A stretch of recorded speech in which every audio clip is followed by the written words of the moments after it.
That's one full freezer. If you've been thinking about raising your own meat, let me be the first to tell you the hardest part isn't the daily feeding or cleaning the brooder. It's butcher day. Being able to humanely process your own livestock is the ultimate step in true self-sufficiency, in my opinion. But is the work and challenges worth the effort? Let me know what you think as you see how the process unfolds. 8 weeks ago, we brought home a batch of day-old White Ranger meat chicks. And since then, we've spent every single day raising them up with one clear goal: to sustainably feed our family of 4. Today, that journey comes full circle as we harvest our flock. I'm going to show you our entire setup and walk you through our processing workflow from start to finish. Butcher day can be stressful, and when you're new to processing your own animals, it can feel like an unpassable mountain ahead of you. My hopes are for this video to provide you with a realistic, step-by-step example of how we humanely and effectively fill our freezer with high-quality, homegrown meat. We've spent the last 6 years dialing in this process and feel honored to share this with you, and whether you're here to learn the skill or just curious about sustainable food, we're super happy that you're here with us. It's taken some time over the last 6 years to develop our system and to create an effective layout for our processing station, but we feel like we have finally come to a place where we have everything that we need to make the process as simple and easy as possible. Homesteading comes with a lot of expenses, so most of the equipment that you see in our video was either homemade or repurposed and purchased secondhand. Like the stainless table that you see here, we found that on Craigslist and we're able to set it up pretty simply, and it's awesome. It keeps everything very sanitary. We did buy these lids and buckets here. They were a little bit pricey, but they last a long time. They're very sturdy. Over here we have our meat plucker and scalder, and both of these were homemade. Anyone who's looked at these online knows that they can be insanely expensive, or you can purchase cheaper ones that will likely only last a season or 2. But these are built to last for a very long time and can take in multiple birds and even turkeys. So they are awesome to have, and I will link in the description below. We do have a video on our plucker for anyone interested in how that works.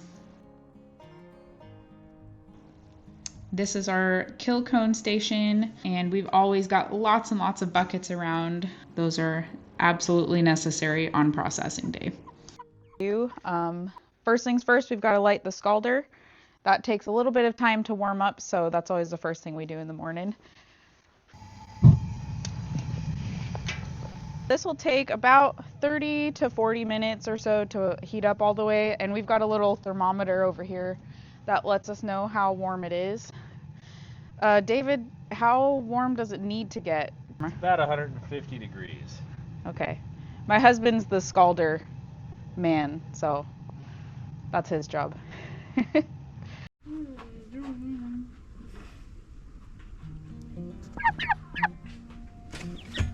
Dispatching animals is a topic that can be hard to talk about, but it's also one of the most important things because our goal is to process meat humanely. I'm here to tell you from experience that dispatching animals can be done quickly, efficiently, and painlessly for the animal. But when done so incorrectly, it can be a brutal reality, and I believe I would be doing animals a disservice if this topic wasn't addressed.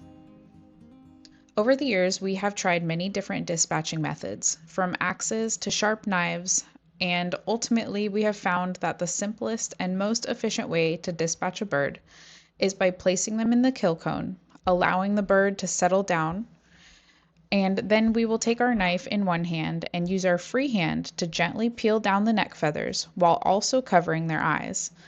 Doing this calms the bird and allows them to enter into a state of rest. We use a freshly sharpened knife through their neck and spine to completely and quickly remove their head. There's no room for error with this method, and it allows the bird to find peace before their final moment.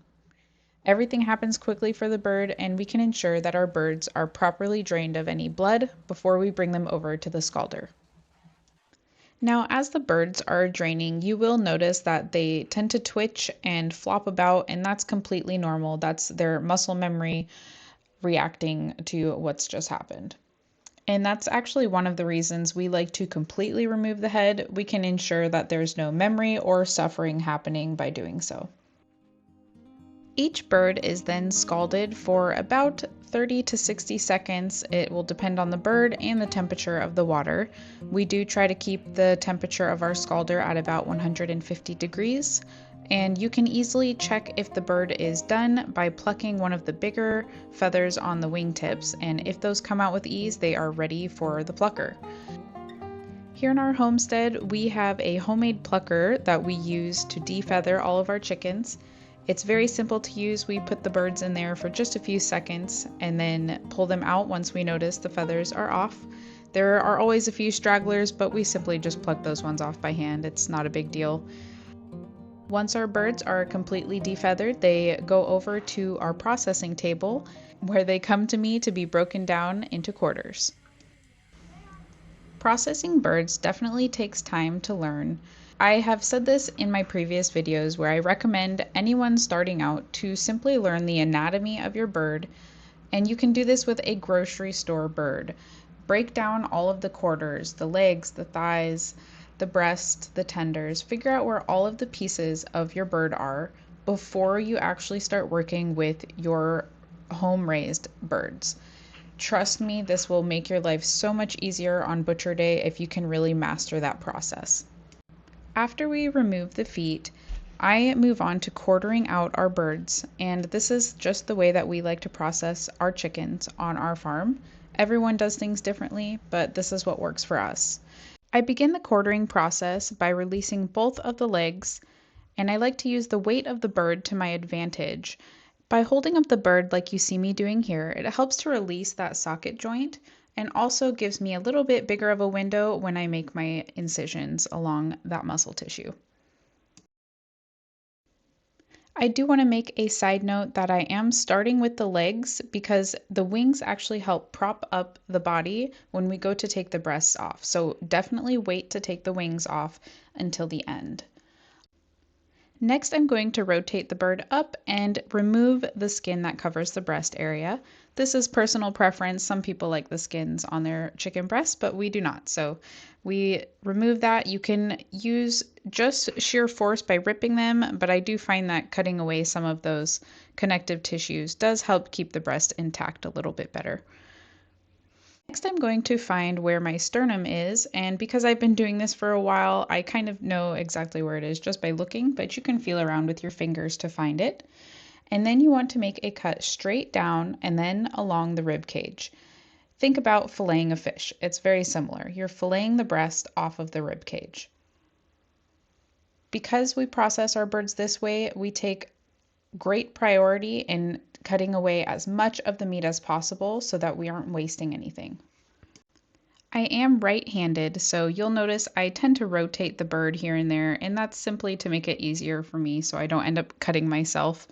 And I do want to reiterate that you want to get as much of that meat as possible along the rib cage because that meat that's along the rib cage is actually your chicken tenders. And those are an amazing cut of meat, so we want to save as much of that as possible. Now that both of the breasts are free, I'm going to go through and pick off any of the larger bits of meat on the carcass. And we save this in a pile that I have called chicken bits. And we use this in chicken pot pies and all sorts of things. And it's already pre-cut meat, so it makes for a nice, quick, and easy meal. And finally, I will remove both of the wings. And then we're going to give everything a really good rinse. You can see here I saw some extra meat on the carcass, so I'm just going to take that off as well. Now I'm going to break down my wing tips, and there are two joints on the wing tips that you want to break down. Right here near the mini drumsticks is what my kids call it, and then you've got your other portion of the wing. The actual tips we save for our dogs, so we use those as dog treats. Then I like to break down our thighs and our drumsticks. And if you take a close look at your thigh and your drumstick, you'll see a fat line along where you're supposed to be cutting. There, you can see it right there beautifully, and I cut right along it. And if you get that angle correct, you will not touch bone. Your knife will go right through the cartilage and tissue. And last but definitely not least, we are going to separate our tenders from our breast. You simply tear it off. There's no need to cut. I like to give a quick trim on any of the cuts that need it. Typically that will be your chicken breasts. They like to hold on to some of those tendons.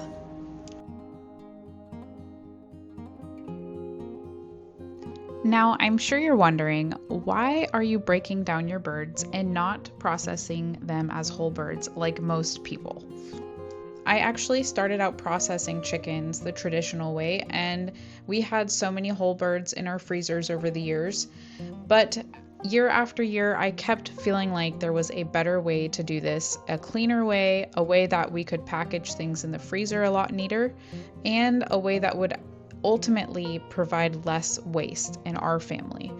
And the answer to that was quartering out our chickens on butcher day. So we actually don't even enter the intestinal portion of the carcass, and it makes for a much cleaner workspace. And as far as things like bone broth go, we still have plenty of bones in the thigh muscles, and always save our drumstick bones as well to add into soups. Our family does not eat a lot of soups, and I found that the extra carcasses in the freezer were just taking up space and getting freezer burned. So we actually bury these as part of our compost, and we also save some for our dogs as treats.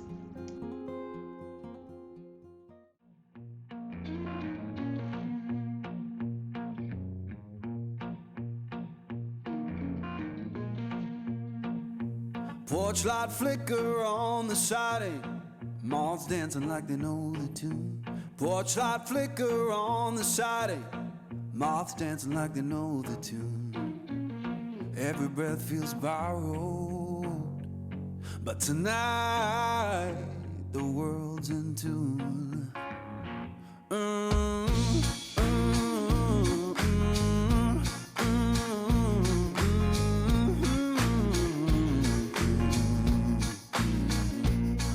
Chair arms beneath me, plank boards keep the time.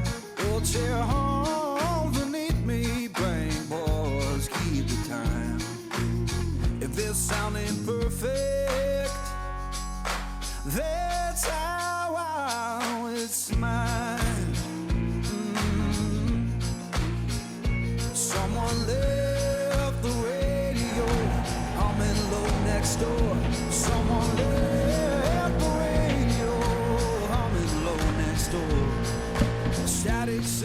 Whole birds in there. Oh wait, I already got a bunch of. I got my own cameraman. Look what we're doing. We're backpacking all of our meat. And we do this here on our homestead because, one, it fits in our freezer way better than whole birds. And two, it portions out our meals exactly to what we need, so there's limited waste. And it also keeps things nicer. Look at how these are all vac packed, and they're sealed super well, so these can last a couple years in the freezer without getting freezer burnt. So that is perfect for our family, especially with us raising 72 birds this year. We need to make sure that the meat stays good in the freezer for a little bit longer. But we do this every year, and we find it just works better for us. Some people like to have their birds whole, and there's no shame in that. We save our smaller birds for that purpose, and those we turn into rotisserie chickens. Those are always good. What do you think your favorite cut of meat is? Of chicken meat. The drum. The drumsticks, huh? The drums and the wings. Yeah, can't go wrong with chicken wings. And these bags are really nice because they've got the little tear seal right there, and they've got the nice label on them. Just makes things very tidy and organized in our freezers. And on the homestead, you have a lot going in your freezer. For us, we have beef, some years we have pigs that go in there, chickens, sometimes turkeys. So we need to be very thoughtful with how we organize everything in the freezers. Right, you want to show them what we've got already in our freezer? After this is day one, we still have a bunch. As our boys get older, we really want to take the time to teach them all of these really important skills on the homestead, like processing and butchering. And that might be a little bit controversial, but we believe that it's important for everyone to know where their food comes from. And I just wanted to say I was completely blown away by the hard work and dedication that our boys showed this processing season. I was super proud of them, and they learned a lot, and they really stepped up to the plate. 28 birds. You want to show them our big old bin of drums here? This thing's full. we still got a lot of meat here. A bunch of drums and wings and stuff in there. That's a lot. And the other bin right over there. And the other bin right over there, we got a whole bunch of other chickens not cut up, but Those were smaller, huh? We saved the smaller ones as whole birds. You might use those ones just for regular chicken, right? Just use a few for just chicken. Yep, we put those in the oven and we roast them. And they make a wonderful dinner. And then we save the bones and make bone broth with the roasted bones. I think the bone broth tastes way better that way. Lots of drumsticks for Wyatt. There's lots. And then there's lots for our family. So Wyatt, today you helped us out a ton here on the homestead. Butchering chickens, right? What was your job today? I was mostly catching the chickens and spraying the chickens. Right, like cleaning them Yeah. once they were dispatched. What'd you think of that job? It was kinda, I don't know, it was kinda fun and kinda not fun. Yeah. Sometimes I, in a way, I think it's. Sometimes in a way I think it's fun, and in a way I don't think it's fun. Yeah, that's fair enough. Butchering's not the funnest job in the world. Because It's a little bit gross, huh? and sad because you're basically on butchering. You're basically just killing the chicken. So That's right. and they're sacrificing their meat for us. So That's right. So it is kind of sad. It is kind of But in a way, it's kind of fun. That's why I say in a way it's kind of fun, and in a way it's kind of sad. Yep, that's a good way to put it. Butchering day has a lot of different emotions that come with it. It's hard work. It's sad because you're having to put down an animal, but it's also cool because you're filling up your freezer. You get all this meat. This meat is gonna last us. How long do you think it'll last? If you had to guess. I'll say 1 year. One year. A year and a half. Yeah, I think you're right. I think a year and a half. Depending on how much chicken we eat. Sometimes we like a lot of chicken. Write in the comments how much meat, how long this meat, our meat's gonna last. We won't be able to tell you for a little while. Not bad for only taking 8 weeks to raise up the birds, and then we take 2 days to butcher them. Not bad at all. This is short. All right, let's see. Day 1. Look at all that. It's kind of hard to tell, but this goes down a very long ways. It's definitely helpful to have multiple hands on when you're processing. We were so fortunate this year, and we actually had our neighbors come by and help us out with butchering. And that was a true lifesaver. If they're watching this video, thank you from the bottom of my heart. It made the whole process go so much smoother, and everyone had their stations and were able to get in the swing of things. And I was just blown away at how quickly we were able to process these 72 birds.